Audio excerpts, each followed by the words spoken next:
One might rightly argue that the best-selling subcompact crossover in America isn't really a crossover at all. But whatever you want to call Subaru's formula for making successful off-road vehicles, the success can't really be denied. The Crosstrek is basically a lifted 5-door Impreza hatchback, just like the Subaru Outback is basically a legacy wagon with nearly 9 inches of ground clearance.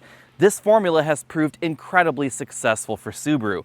Not only is the Outback one of the best-selling crossovers in the United States, it outsells the sedan counterpart by an enormous margin, and exactly the same thing is now going on with this Subaru Crosstrek. In my mind, at least, the categorization of the Crosstrek is completely unimportant. Instead, the bigger question is it any good? I think there's several keys to the Crosstrek's success. The first one is it looks awfully good. This looks like the rest of the Subaru family. Subaru has hit on a formula of styling that looks attractive but not overdone like we see in some of the competition. So if you're looking for the most aggressive or the most stylized or the most interesting look, you're not necessarily going to find it in the Crosstrek or the rest of the Subaru lineup.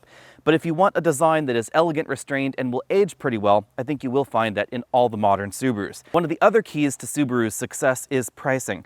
This has a price tag starting under $23,000. And remember, all-wheel drive is standard on every Subaru except for the BRZ sports car. So if, like most people, you're looking at a crossover because you want all-wheel drive for that added winter weather traction, snow traction, mud traction, etc., or say you live off the beaten path like I do, then keep in mind you're going to pay extra for all-wheel drive on most of the competition, but it is standard on the Crosstrek, even though the base price is very competitive with base prices of the front-wheel drive competition. Obviously, there are going to be trade-offs for the standard feature content we find in this versus the competition. So we have halogen headlights, halogen turn signals, and halogen fog lights rather than LEDs. And we don't find the same level of standard equipment on the Crosstrek as we find on some of the competition. As with the front, we find some incandescent bulbs going on back here on the rear tail lamp modules. And then we have some rugged bits down here at the bottom of the bumper to help dress this up and separate it from the Subaru Impreza. Small crossovers are a booming business in America. Not only are sales in this category going through the roof, the number of options to choose from are simply exploding as well. Many manufacturers like Hyundai and Kia and Jeep and General Motors have multiple options to choose from in this small category. And then we have a lot of really interesting new options like the Ford Bronco Sport. Some manufacturers are targeting very on-road oriented driving dynamics. A lot of vehicles in this segment have only front-wheel drive to choose from, for instance, the Nissan Kicks. And then we have entries like the Subaru Crosstrek that is really trying to be a very middle-of-the-road option, one that's definitely suitable for daily commuting, but also able to go off into things that are a little bit rougher. Off-road ability is a combination of different factors. Obviously, all-wheel drive system design is important, as are tires, but clearance is important as well. And this has been raised to 8.7 inches of ground clearance. That's nearly what we find in a Jeep Grand Cherokee. So ground clearance is definitely healthy for a subcompact crossover. Now about that subcompact thing, you'll notice on the length chart that this is quite long for the segment, and that again is because this is an Impreza hatch that has been lifted. So if you would prefer this general design without the ruggedy off-road bits like the body cladding on the side, you can get that in the Impreza 5-door hatch. On the other hand, if you're looking for something that's really small and easy to park, you might need to look somewhere else. This is about 16 inches longer than the Hyundai Venue, so there are definitely some really subcompact crossovers to choose from in this segment. The Crosstrek's engine lineup is very different than the competition. Instead of inline engines, Subaru loves boxer engines. Boxer engines are horizontally opposed engine designs, so we have a common crankshaft in the middle, and then 2 banks of cylinders on each side that are coming off horizontally. That makes the engine sit very low in the engine bay and gives it this very low hood profile. It also lowers the center of gravity down. However, this design also ends up putting a little bit more weight over the front axle than we find in some of the competition, because as you'll notice, the entire engine is in front of the axle. The base engine is a 2-liter boxer engine, producing 152 horsepower and 145 pound-feet of torque. It's not exactly the most powerful option in this segment. And that's why for this year, we now have a new engine. It's a 2.5-liter boxer engine borrowed out of some of Subaru's larger vehicles. That bumps power up to 182 horsepower and 176 pound-feet of torque, making this one of the more powerful small crossovers available. If you'd like to save a little bit of fuel, there's also a 148 horsepower hybrid system available that is a plug-in hybrid, and it will give you 17 miles of EV range, but you do have to sacrifice some of the cargo capacity for that. As you might expect, fuel economy is the highest with the hybrid system, 35 mpg combined, but you might not realize that fuel economy is the lowest with the base engine and the standard 6-speed manual transmission. That will get you just 20 mpg combined. If you get the CVT, it's a really significant bump, 50% up to 30 miles per gallon combined. And there's not really much of a penalty for this 2.5-liter four-cylinder engine. This drops down to just 29 mpg combined. As with other Subaru vehicles in North America, fuel economy is excellent in the Crosstrek, even when pitted against some of the front-wheel drive competition. The MSRP on the Crosstrek Sport that we're looking at today is just over $28,000. For this price tag, you could find a power seat in some of the competition, but in this vehicle we just have a manual driver's seat and a manual passenger seat. The driver's seat adjusts for height, but the passenger seat does not. We do have a telescopic steering column with a decent range of motion, and even though the seat is not as adjustable as some of the competition, I find it pretty comfortable. But I have to say, I wish it had adjustable lumbar support, even if that was a manual lever on the side. The lack of adjustability is the big reason that I'm going to give this seat 7 out of 10 points. You'll certainly find more adjustable seats in the competition, and that will make them more comfortable for a wider range of driver shapes and sizes. Being based on a compact sedan rather than a subcompact sedan definitely impacts the way the Crosstrek feels inside. You might want to take a look at this vehicle if you prefer a more reclined, more relaxed seating position than the upright seating position that we find in some of the crossover competition. You'll really notice that back here in the rear seats, where the dashboard and that front windshield is just so much further away from me than it is in any of the boxy competition. But you'll really notice the compact sedan rather than subcompact origins when you hop back here in the rear seat, because this rear bench is wider than you find in some of the subcompact competition. That means that if you occasionally find yourself using the middle seat in the rear bench, this is going to be an awful lot more comfortable than a lot of those narrower competitors. And if you frequently find yourself putting a child seat back here and adults on either side, this is going to be a lot easier as well. When it comes to combined legroom, this is not the leader in the segment, although it definitely is towards the top. The general design of the Crosstrek is the reason that even though this is on the long side for the segment, legroom and cargo room are not on the long side of the segment. We have that longer hood up front, and then we just have a different stretched profile than we see in some of those really upright competitors. Those are going to be a little bit more space efficient, but again, if you prefer this more reclined feel, then you might want to take a look at this. One thing that I'm not the biggest fan of is the rear center seatbelt arrangement. It comes out of the side of the cargo area and then passes through a loop right here on the rear seat back, then it buckles into place. This is not as inconvenient as the center seat belts that come out of the ceiling, but it's not necessarily my preference. One thing that surprised me about the Crosstrek is that we don't have a power hatch. This is manual. It is pretty light and easy to open, but we are starting to see a number of smaller crossovers with power hatches, and that is a feature I would love to see in the Crosstrek. At just over 20 cubic feet of cargo space, this does fall behind a number of the boxier competitors, even though the Crosstrek is longer. Because remember, this is based on the Impreza hatchback, so the body itself is a little bit shorter to the ground. That's going to make loading cargo on the roof a lot easier, but it does hamper rear cargo capacity. We also have a rear hatch glass that's a little bit raked here. Depending on the competitor you're looking at, you could find up to 50% more cargo capacity in some of those options than we find in the back of the Crosstrek. Some of the subcompact competitors out there will give you nearly 30 cubic feet of storage space. The desire for rear end ground clearance is probably one of the reasons that cargo capacity is a little bit below some of the competition, as is this spare tire. Because obviously options that don't have a spare tire, you'd be able to use some of this cargo capacity for your luggage. But the other obvious reason is the seating position. The seating position inside, as we'll talk about in a little bit, is definitely more sedan-like, a little bit more reclined, and less upright than you find in, for instance, the Bronco Sport or the Jeep Renegade. In the Alex Nauto's exclusive Trunk Comfort Index, I'm going to give this cargo area 5 out of 10 points. It has a roller cargo cover, which I really appreciate, and a spare tire, something that we don't find in all the competition. But this cargo area is a little bit smaller than some of the competitors. This seat belt, for some reason, hangs out right here in the corner of the cargo area. And then, of course, we don't have a power hatch. Jumping on the inside, this model has a pretty standard-sized moonroof. It's just over the driver and front passengers' heads. The driver and front passenger have height adjustable shoulder belts, 4-way adjustable headrests, and you can see that we have Crosstrek embroidered on the back of these seats. The seats are upholstered in one of Subaru's imitation leather products. You can see that we have yellow contrasting stitching on those side bolsters. The seat bottom and back bolsters are a little bit more aggressive than we find in some of the competition, but I don't think larger drivers or passengers will have a problem with this at all. Moving over to the front doors, we find soft touch materials on the upper section of the door, and on that middle section there, that gray section is actually perforated. We then have a soft touch armrest right there with more of that contrasting stitching.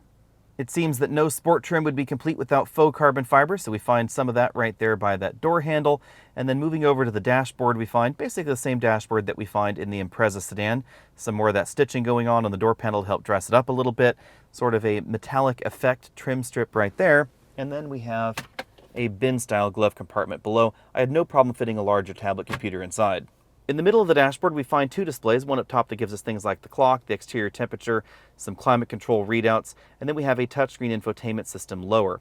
There are two different sizes, 6.5 or 8 inches, depending on the trim level of Crosstrek you get. There's some physical buttons down at the bottom, and as you can see, it supports smartphone integration. Subaru's infotainment software has certainly come a long way over the last few years, so if you used this in the past and you didn't like it, you might want to give their latest software a try again. Again, below that we have some of those physical controls, the engine start-stop button, and then the controls for the single-zone automatic climate control. We find the USB input for the infotainment system right down there at the bottom, and almost enough room to store some of those larger smartphones. That's just a little bit too shallow for some of the larger ones like the phone that I have right now.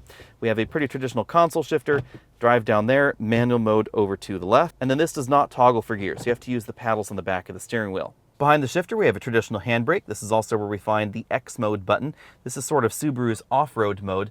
This particular model has a dual mode system. So there's one for regular snow and dirt, and then one for deep snow and mud. So you just toggle through them with that same button right there. We then have toggle switches for the heated front seats, two pretty decently sized cup holders, and you can see that this center armrest is cut out to accommodate those cup holders a little bit better. It opens to reveal a pretty deep storage compartment right there with some additional charge-only ports. The instrument cluster features a pretty traditional design. We have a color multifunction display in the middle, and then a physical speedometer and tachometer on either side.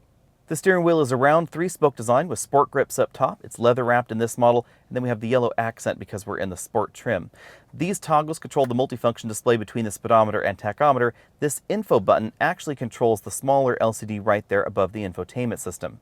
Also on the left side of the steering wheel, we have some direct buttons for voice command, phone hang-up pickup, source, track forward, backward, and the volume toggle. And on this side, we have the controls for the adaptive cruise control system, the aggressive lane centering program. The S button and I buttons are basically Subaru's drive mode button. We have sharp, you can think of that as sport, and then I is essentially the normal mode. Thanks to the extra power from the 2.5-liter engine, 0 to 60 times have definitely improved over the regular Crosstrek. The base Crosstrek is not exactly swift in this segment, even though it has a little bit more power than some of the competition, because remember, this is a little bit bigger than some of those competitors. This model, however, goes 0 to 60 in 8 seconds even. That's a little bit faster than when I first drove this out in Ohio, and it's definitely a respectable score for this category. If you want something that is faster than this in this price range, there aren't too many options. Now, if you're willing to pay a little bit more, you could get something like the new CX-30 Turbo that is definitely going to be faster than this. It has 250 horsepower, but it's also going to be more expensive. In my braking tests, it took 120 feet for this vehicle to stop from 60 miles an hour back to 0, which is pretty comparable with most of the competition. You'll really notice the difference between this and other small crossovers when you get this out on a rougher road surface, like this off-road trail right here. This has more ground clearance than we find in basically all of the competition, and a softer tuned suspension. That means this is going to be an awful lot more comfortable when you're out driving out on rougher roads like this. We recently had a lot of rain here in Northern California. There are a ton of ruts, sticks, branches all over the road. This has absolutely no problem clearing them. Now keep in mind that we don't have features like metal skid plates on the Crosstrek, we don't have a locking center differential, and we don't have any sort of limited slip functionality mechanically across either of the axles.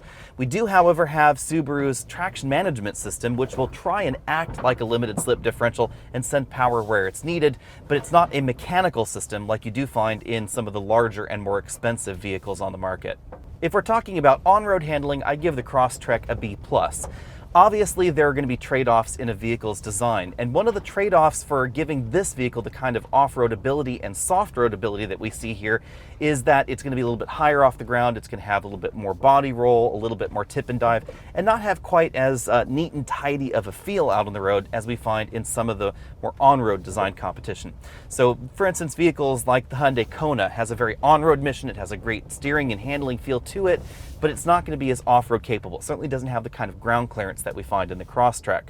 On the other hand, the softer suspension tune that we find in the Crosstrek makes this really great out on rougher road surfaces or just out on the regular road. So when it comes to the ride quality, I'm certainly going to give this an A+.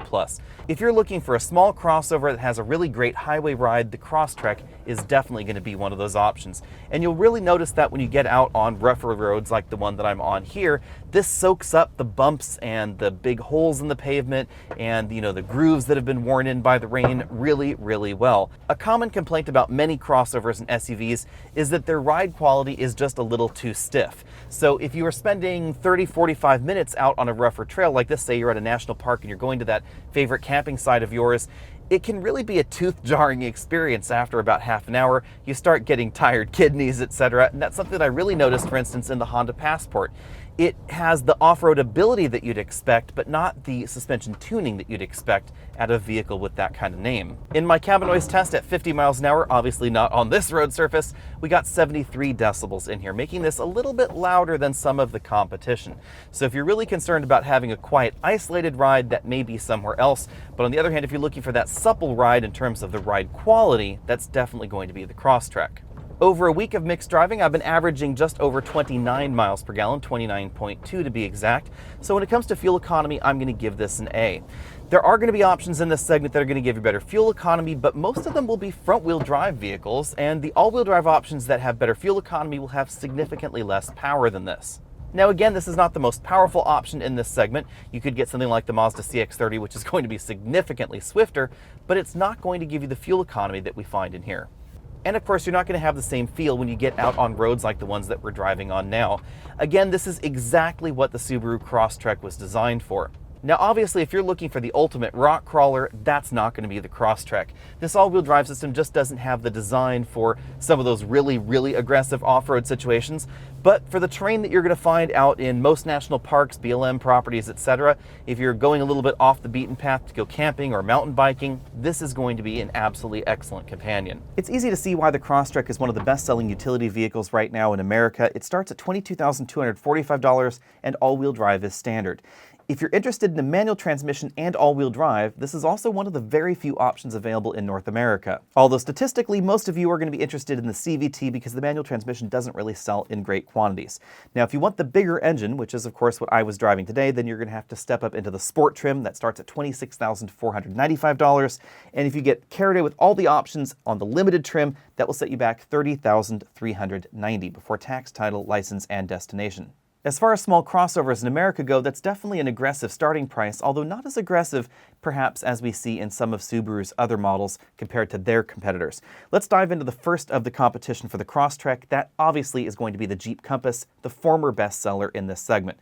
One of the reasons I think that the Compass is not selling as well as it used to is the rise in popularity of the Crosstrek, and also the fact that this segment has really exploded with a lot of really excellent options.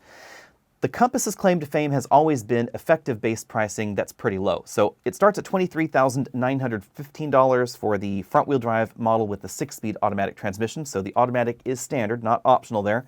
If you want all-wheel drive, that's $25,415, but there's going to be a lot of cash on the hood. So most likely you will end up paying less for the Compass than you will for a comparable Crosstrek, although the MSRP is going to be higher. But it's not just about pricing. The Compass is also quite practical. It has a decent amount of ground clearance depending on the version that you get, and it's really large and roomy on the inside. It has an incredible amount of legroom. It's the second best in this segment in terms of legroom, and it has 30% more cargo capacity than we find in the Crosstrek.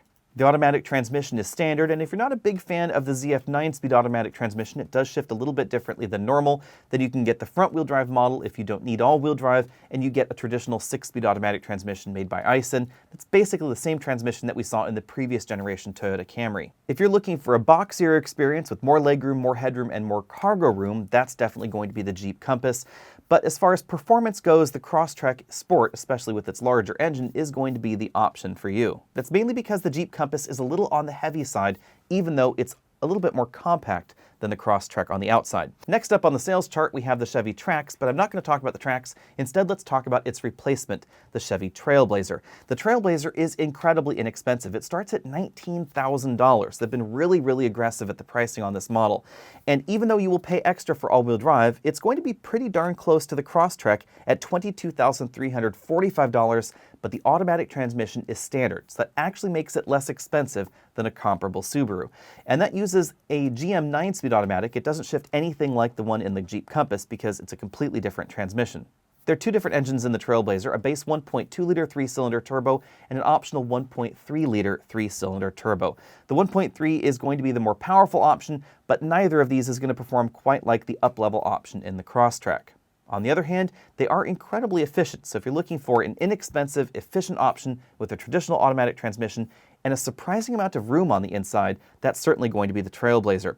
It has a huge amount of legroom, 25% more cargo room than the Crosstrek, and a fold-flat front passenger seat. So if you want to put a 7-foot ladder inside your small crossover, you can do that in the Trailblazer. It's going to be a lot trickier in the other alternatives. I think the only real downsides for the Trailblazer are styling. That's really a matter of personal preference. I find the exterior very expressive, but the interior just a little bit boring. Next up on the sales charts, we have the Hyundai Kona. It starts less expensive than the Subaru at $20,500. That gets you the 2-liter engine, front-wheel drive, and a 6-speed automatic transmission. If you want all-wheel drive, that's $21,900. The big benefit to the Kona is a long standard warranty and a low sticker price. If you want more power, there is a turbocharged engine available, but it brings with it a dual-clutch transmission that's generally speaking going to be a little bit less capable off-road. There are tons of videos out there on YouTube. You can check some of them out. There is going to be a performance option coming soon, and there's also an electric Kona if you like the way the Kona looks, but you'd rather go for an EV. And last up, we have the Honda HR-V, which is in the process of getting replaced. You can Google Honda Vezel if you want to see what the next HR-V is likely going to look like in the US. We've seen the Japanese market version. We don't know what the North American HR-V is going to look like just yet.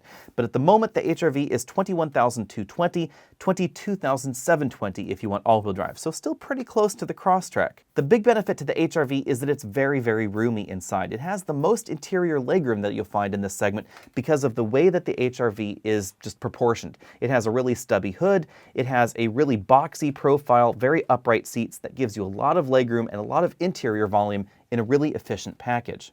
The rear seats in the HR-V also move in a very practical way. Rather than simply the seat back folding down, the seat bottom cushion collapses into the floorboard area and then the seat back drops down. So if you are carrying a larger amount of cargo without rear seat passengers, the cargo area in the HR-V is absolutely enormous. This is a feature that I really wish all crossovers would get because it makes the HR-V considerably more cargo practical than most of the competition.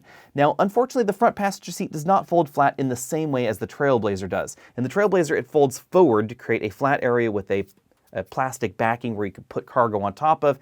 In the HR-V, they want you to flip the front seat all the way back, and that leaves you to put longer cargo on the upholstery of the seat, on the face of the seat, and that's really not my preference, although it's certainly handier than a seat that doesn't move in that way. Although you may get a good deal on an HR-V because its replacement is coming soon, keep in mind that this generation of the HR-V definitely feels a little bit behind the times when compared against some of the newer options in this segment, especially when it comes to the infotainment system in the dashboard and just general interior and exterior styling. Bottom line, it's easy to see why the Subaru Crosstrek sells so well in the United States. It is priced extraordinarily aggressively, and there's really something for everybody in the Crosstrek. If you want more car-like driving dynamics, that's certainly what you're going to find in it because, of course, it is just a hatchback that has been lifted. If you want some extra power, we now have that with the new Crosstrek Sport, the bigger engine in that model. We have a manual transmission in the base model if that's something that you're looking for. There's also high fuel economy and the Subaru promise of rugged off-road ability. Now, in reality, the rugged off-road ability that we find in this model is not going to be the same as what we find in the new Bronco Sport. That is going to be much more capable in tougher off-road situations. But for the most part, the places that people will tend to go in their small crossover, the Crosstrek will be just fine. If you like mountain biking or outdoor sports, kayaking, skiing, things like that, it's going to be an awful lot easier to get some of those items onto the roof of the Crosstrek than something like the Bronco Sport because it is an awful lot taller. So it really has that practicality thing nailed. Now, if I were shopping in this segment at this exact moment, I suspect I might lean towards something like the Bronco Sport, but keep in mind, it is going to be an awful lot more expensive. Let me know what you think about all that down there in the comment section below. What would you pick if you were shopping in this segment, especially if you were looking to spend under $30,000? That's really going to exclude an awful lot of those new Bronco Sport models. Also, be sure and find me over at facebook.com/AlexNauto so you can see what I'm driving this week. If you haven't already done so, hit that notification button down there at the bottom of your screen. A lot of folks have been saying that their notifications have been turned off, so be sure and enable those notifications so that way you can be updated on all of our latest videos, including upcoming videos on a number of the key competitors for the Subaru Crosstrek. I'll see all of you later.